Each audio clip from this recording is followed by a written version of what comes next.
más o menos cuando tenía 16 o 18 años, cerca de mi casa, que en ese entonces formaba parte de lo que fue un rancho, había un negocio de renta de películas VHS.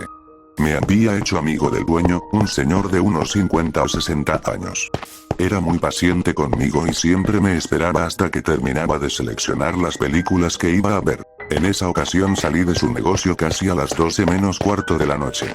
Al dar la vuelta y pasar por un baldío, vi claramente cómo subía por una lomita una señorita vestida de blanco, con un cabello hermoso y largo. Al principio solo me pregunté qué hacía a esas horas y de dónde venía. Todo esto ocurrió a unos 20 metros de mí.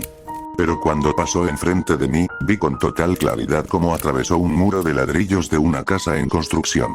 Intenté entender qué era lo que había visto e incluso me acerqué un poco para comprobar si había alguna puerta en esa pared, pero no, era totalmente sólida. Como todo hombre valiente, hice lo único lógico. Salí corriendo. Corrí hasta mi casa rezando todas las oraciones que recordaba. Varios años después me contaron que en las casas cercanas también la habían visto. Incluso en alguna ocasión tocaba las ventanas, llamando a la gente con señas para que salieran. Definitivamente ha sido mi experiencia más aterradora. Esto me pasó a mí, pero lo cuento con la expectativa de mi mamá, bro. Esa noche, no era una noche cualquiera, eran alrededor de la 1:30 de la madrugada. El silencio en la casa era tan profundo que cualquier ruido parecía romper algo invisible. Yo acababa de dar a luz. Mi hijo, Jesús, mi pequeño Chucho, dormía en su cuna, tranquilo, inocente, ajeno a lo que estaba por pasar. De pronto, un golpe. Luego otro.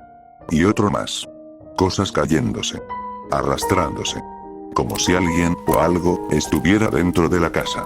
Mi corazón empezó a latir con fuerza. No podía ignorarlo. Tomé una lámpara y, con miedo, salí a revisar.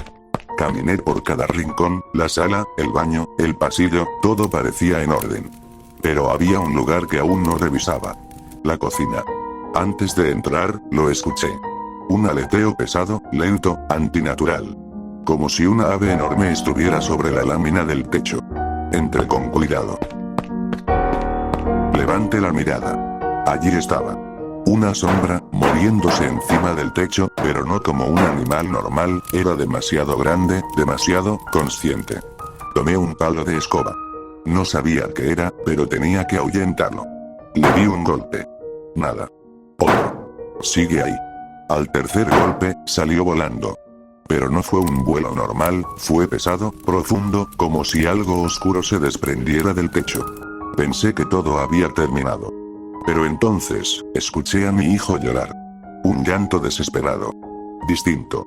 Sentí como se me heló la sangre.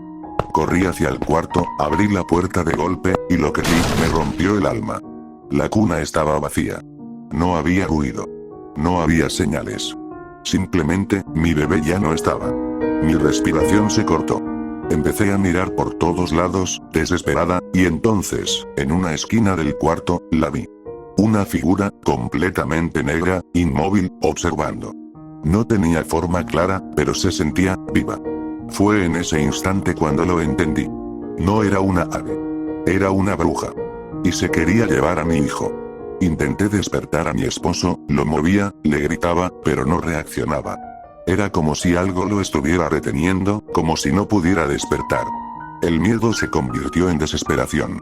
Corrí por agua bendita, y sin pensar, empecé a aventarla por todo el cuarto, hacia esa sombra, gritando, rezando, diciendo lo primero que me salía. El ambiente se volvió pesado, tenso, como si algo estuviera a punto de romperse.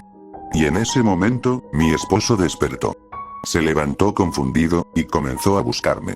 Hasta que, miró debajo de la cama. Allí estaba. Mi hijo. Pero algo no estaba bien, estaba sin pantalón, sin pañal, como si alguien lo hubiera manipulado. Lo saqué de inmediato, lo abracé con todas mis fuerzas. Pero sabíamos que eso no había terminado.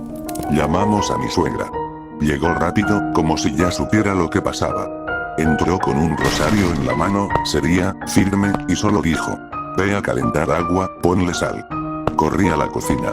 Mis manos temblaban.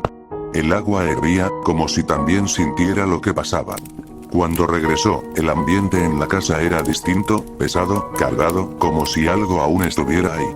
Subimos, y sin dudar, aventamos el agua caliente con sal hacia el techo.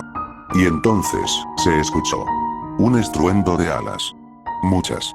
Demasiadas. Como si decenas de aves enormes salieran huyendo al mismo tiempo.